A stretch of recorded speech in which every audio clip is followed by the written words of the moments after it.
Hello guys, welcome in your YouTube channel E family. मैं अंबर सिंह स्वागत करता हूं आपकी यूट्यूब चैनल में। तो आज की वीडियो में हम लोग जनरल ऑर्गेनिक केमिस्ट्री पढ़ेंगे। जनरल ऑर्गेनिक केमिस्ट्री में inductive effect. General organic chemistry में कितने प्रकार के इफेक्ट्स होते हैं, तो इसमें कितने प्रकार के होते हैं, कैसे होते हैं, ये सब मैं बताऊंगा और इसका थोड़ा सा इंट्रोडक्शन दूंगा। ओके, तो इसके बाद फिर just after inductive effect. Okay, तो लेट्स लुक।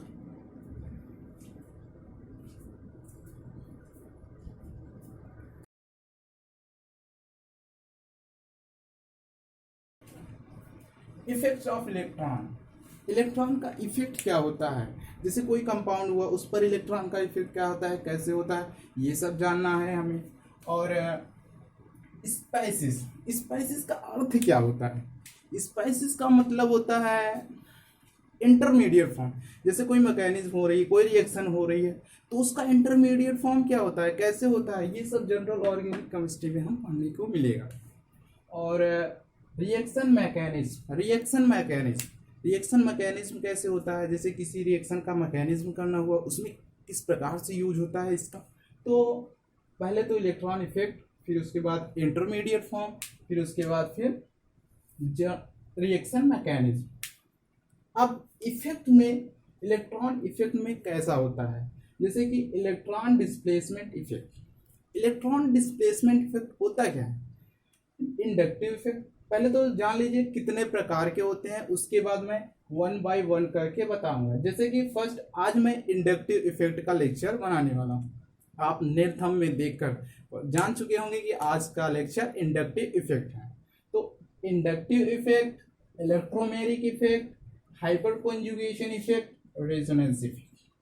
पहले तो बता दूं बहुत ही इंपॉर्टेंट बात, इलेक्ट्रोमेरिक इफेक्ट। ये जो इलेक्ट्रोमेरिक इफेक्ट होता है इसे हम टेम्परेरी इफेक्ट कहते हैं। क्यों? जब कोई रिएजेंट इसके पास आता है तभी इसका इफेक्ट होता है, तभी ये इफेक्ट करता है उसको। और जैसे हो गया inductive effect, hyper conjugation, resonance effect, ये सब जो होते हैं ये हर समय टेम्परेरी नहीं होते, परमानेंटली होते हैं, हर समय के लिए उस पर उपस्थित रहते हैं। तो आज की वीडियो में हम लोग समझेंगे इंडक्टिव इफेक्ट होता क्या है। ओके, तो चलिए देखते हैं inductive effect. Inductive effect, displacement of sigma bond electron, displacement of sigma bond electron toward the more electronegative sigma bond electron. तो ये जो P है is the more electronegative atom. Okay, more electronegative, ये अपने इलेक्ट्रॉन को अपनी तरफ attract करेगा, खींचेगा, जिसके कारण कार्बन के इलेक्ट्रॉन ये इसकी तरफ अट्रैक्ट होंगे।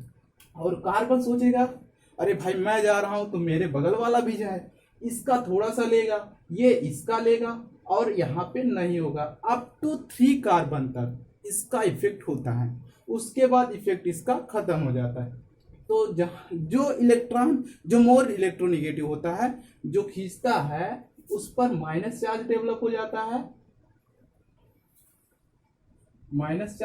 जाता है, और जो जो देता है इलेक्ट्रॉन को डोनेट करता है उस पर प्लस चार्ज डेवलप हो जाता है। ओके, और इस पर डबल प्लस हो जाए, इस पर और भी और कम खींचेगा, ये और कम खींचेगा क्योंकि ये डबल कार्बन है, दूसरे पर है, और ये इससे थोड़ा सा खींच पाएगा, ज्यादा नहीं खींच पाएगा। ओके, तो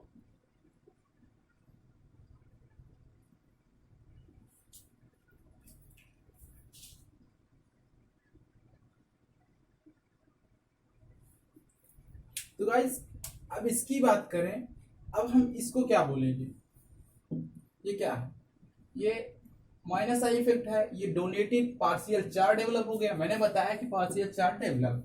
तो इसको बोलते क्या है, इसका नाम क्या है, इसका नाम है इलेक्ट्रॉन विथड्रॉइंग ग्रुप। इलेक्ट्रॉन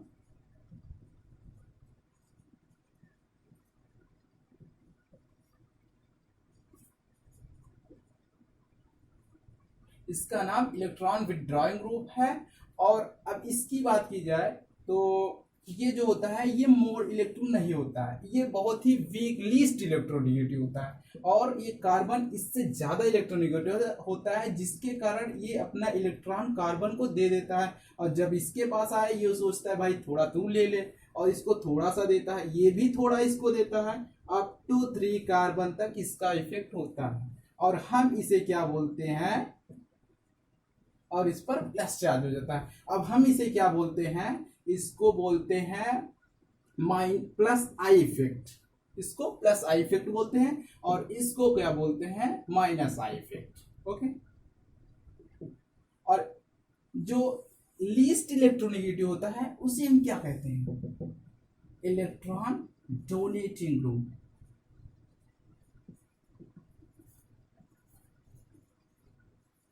इसे हम क्या बोलेंगे, इलेक्ट्रॉन डोनेटिंग ग्रुप बोलेंगे।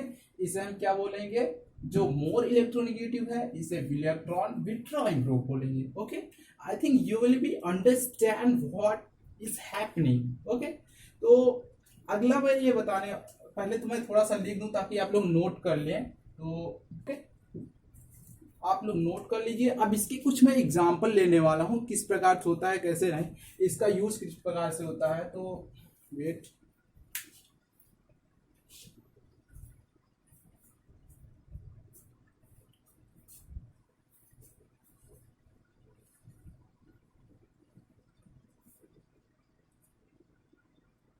तो गाइस क्वेश्चन देखते हैं। क्वेश्चन ये है, विच इज मोर स्टेबल, सबसे ज्यादा स्टेबल कौन है। आपको मैं बता दूं, यहाँ पे ब्रोमीन है, क्लोरीन है, आयोडीन, फ्लोरीन। ओके, तो पहली बात तो ये बता दूं, ये अनस्टेबल कैसे है और स्टेबल कैसे होता है। तो जहाँ पे चार्ज रुका हुआ होता है वो उसे बोलते हैं अनस्टेबल, और जहाँ पे चार्ज डिस्ट्रीब्यूट होता है उसे बोलते हैं स्टेबल। अब बताइए इसमें से स्टेबिलिटी किसकी ज्यादा है। तो गाइस पॉज कीजिए और देखिए, सोचिए, उसके बाद फिर देखिए। ओके, सॉल्यूशन देखिए। तो पीरियोडिक टेबल में सबसे ज्यादा इलेक्ट्रोनेगेटिविटी किसकी होती है, फ्लोरीन की होती है, फिर उसके बाद ब्रोमीन, क्लोरीन की होती है, फिर ब्रोमीन, फिर आयोडीन। ओके, तो फ्लोरीन में ज्यादा डिस्ट्रीब्यूशन होगा, ये इलेक्ट्रॉन को खींच लेगा अपनी तरफ, ये इससे खींचेगा, तो फ्लोरीन में ज्यादा डिस्ट्रीब्यूशन होगा। उसके बाद फिर क्लोरीन में, देन आफ्टर ब्रोमीन में, देन आयोडीन में। तो हम इस प्रकार से लिख सकते हैं, electronegativity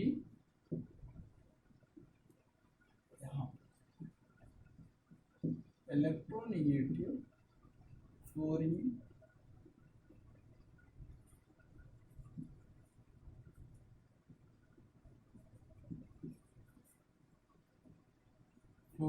is greater than chlorine is greater than bromine is greater than iodine. So which is correct? तो fourth one is first is the more stable. अब अगर पूछता है कि कौन सा ज्यादा स्टेबल है तो आप इस पर टिक कर देंगे, लेकिन अभी इसमें ऑर्डर बताना है कि किस प्रकार से।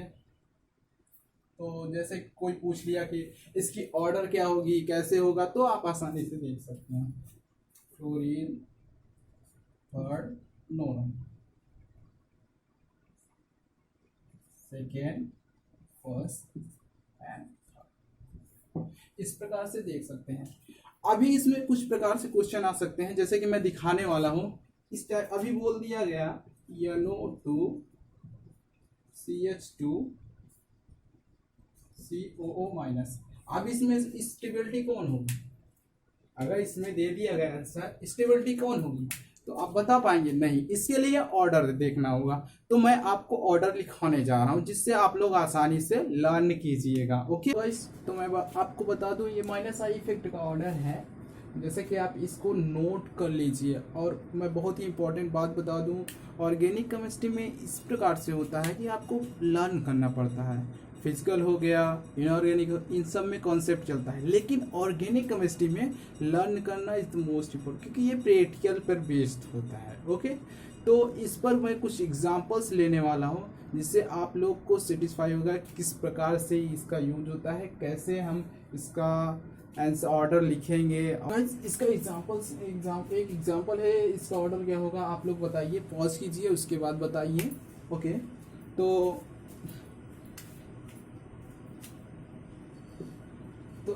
इसका ऑर्डर इस प्रकार से होगा। अभी आपने और माइनस आई ऑर्डर में देखा। पहली बात तो ये बता दूं, ये सब माइनस आई इफेक्ट्स हैं। कैसे?